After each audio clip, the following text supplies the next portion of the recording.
The Australian government just told you in its own budget that your Aussie dollar is losing value, and then it raised your taxes. The 2026 federal budget was handed down yesterday, and I have read every single page. Every number I'm about to give you comes directly from the Australian government's own publication. Let me show you what they actually said. The government will run a deficit in every single year of the forward estimates. Not one surplus, not one. 28 billion in deficit this year, 31 billion next year, 34 billion the year after that, $150 billion in cumulative deficits over 5 years. Gross debt will hit $1.2 trillion by 2030. The government's own projections do not forecast a return to balance until 2035. That is 9 consecutive years of deficit spending, and they are framing this as responsible management. Now here is where it hits your portfolio directly.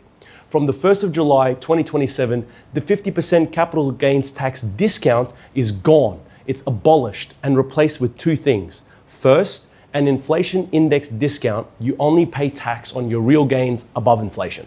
Government inflation, that is. Second, and this is the one that matters, a minimum 30% tax floor, no matter what. Every capital gain you realize after July 2027 will be taxed at a minimum of 30%. Right now, the effective tax rate for a top marginal taxpayer under the 50% discount is 23.5%.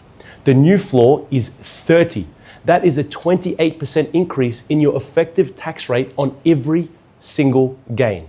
Now, if you hold Bitcoin, if you hold Ethereum, if you hold gold, silver, real estate, you hold any asset that is appreciated significantly, this applies to you.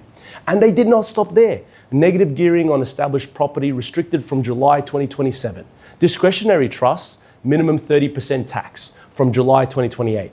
The government said the number of trusts has doubled in 20 years and called it, quote, unsustainable. Property investors, trust structures, capital gains, every single avenue through which Australians have historically built and protected wealth is being narrowed, capped, or eliminated. The net is tightening, and is tightening around your wealth. But here is the part that no one is talking about. The shift to an inflation index CGT model is an admission. The government is telling you through the structure of its own tax code that nominal gains are not real gains, that a significant portion of your so-called capital appreciation is just the erosion of the Australian dollar. They are literally building currency debasement into the tax system, and their own forecasts confirm it.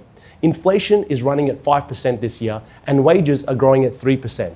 This shows you that real wages are going backwards. They are indexing the tax code to inflation, while simultaneously running policies that generate inflation. 150 billion in deficit spending is inflationary. 2.9 billion in fuel excise cuts is inflationary. And this negative feedback loop is structural and it is deliberate. So what do?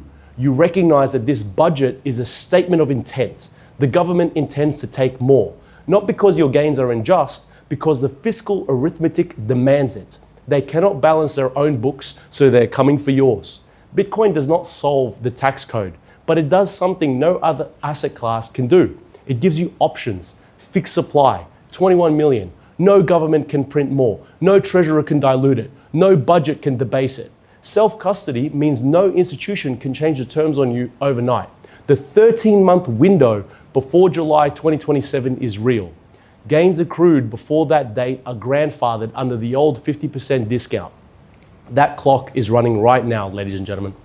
We remain absolutely dedicated to ensuring our clients' wealth not only survives these policies, but grows extensively. That is our commitment, and that is what we do every single day. I have written the full breakdown, every number, every source, every implication in this week's issue of the Sovereignty Brief. Subscribe as the link is in my bio. I encourage you to read it and to share it with someone who holds assets in this country, because the government just told you exactly what they plan to do with your wealth. The question is whether you're going to let them.